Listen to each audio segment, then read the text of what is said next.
episode 8. This is the Halloween special. Trick or treat! I'm Pierre. And I am Vivian. And today's featured beverage is the Bloody Mary. Ooh.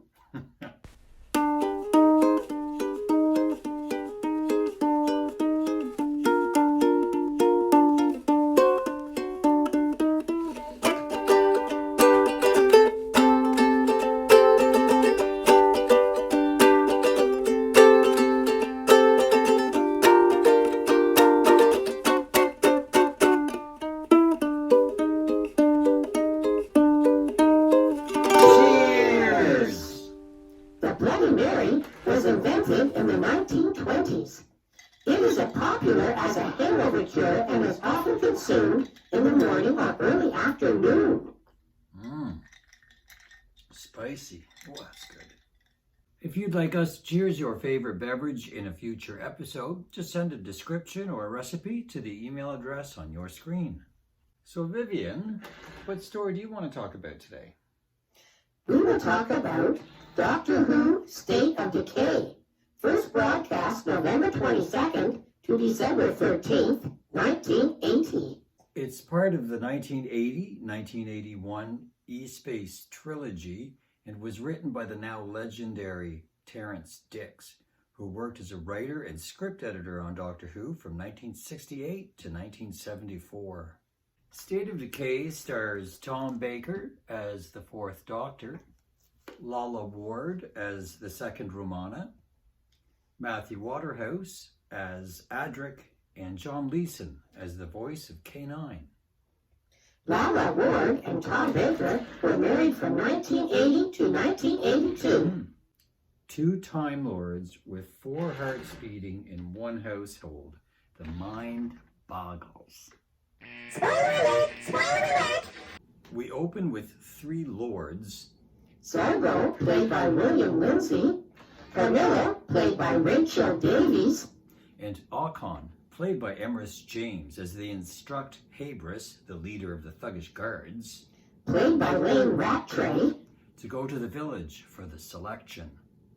The TARDIS lands on this unnamed planet in a pocket universe called E-Space, as opposed to our own M-Space. A castle tower and a small village are spotted through the telescope. The Doctor and Romana go to meet these people. They hope to find a way out of E-Space.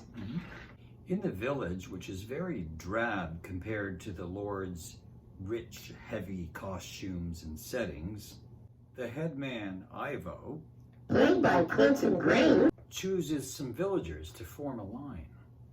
They are all disshuffled and underfed. Habris bursts in with some of his guards and picks who he wants from Ivo's lineup, but he also chooses Ivo's son. Ivo and Marta, played by Rhoda Lewis, were trying to hide him from the selection. Back in the TARDIS, we discover that Adric is a stowaway. He makes his way to the control room, but convinces K9 to let him go because he isn't supposed to be there anyway. The little rapscallion. The Doctor and Romana enter the eating room, strange name for a room, and Ivo and Habris think that they're lords because of the way they look. They are lords of time. They learn about the lords and how they treat the villagers. It is odd that there are no such thing as strangers. There are no other villages. Habris leaves to go and tend to some of his duties. We don't trust them. The Doctor and Romana leave to go talk to these so-called lords.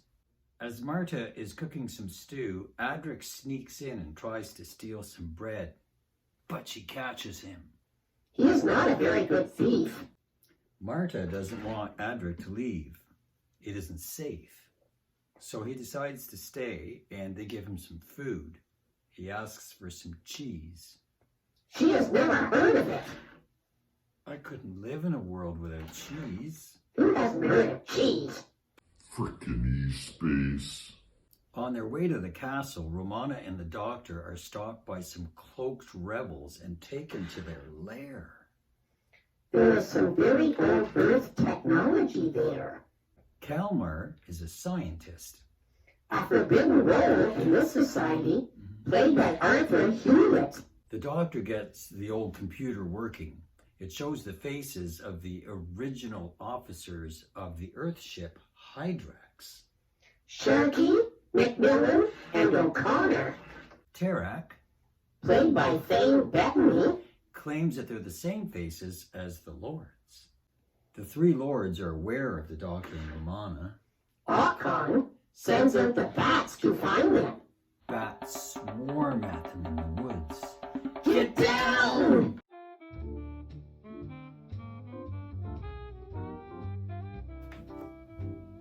Vivian? Are they gone?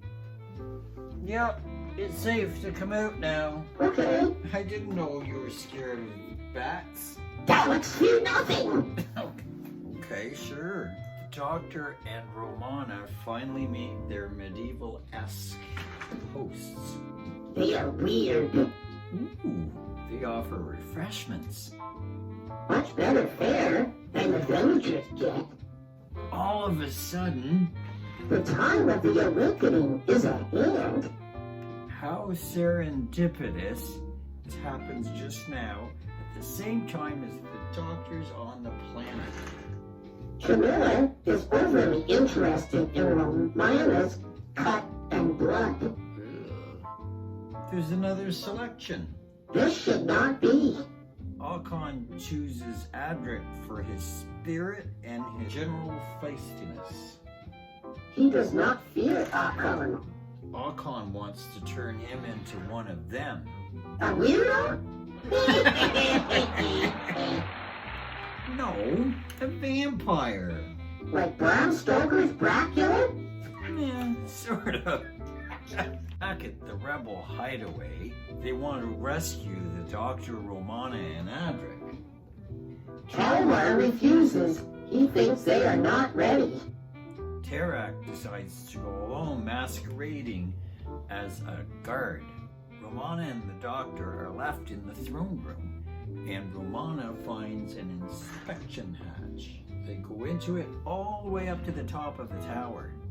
The castle tower is a Hydrax. They hear a heartbeat. Now they go down to the bowels of the ship. I can't look, Vivian. What do they find? They find drained humans and fuel tanks full of blood. You can look now. They go even deeper below the ship. There's that heartbeat again. Where are they? Ocon appears. He says, You are in the resting place. Welcome to my domain. Ocon wants the doctor and Romana to join their ghoulish gang. They refuse. They are Time Lords. The ancient enemies of the Great One. They'll make a nice early morning snack when it wakes up. They are impersonated. The doctor tells Romana a vampire story. There was a long, bloody war. The Time Lords killed them all, but one of them vanished. Maybe it escaped to E-space. The doctor knocks out their guard. Tarak burst in to free them. Ivo turns up at the rebels' base.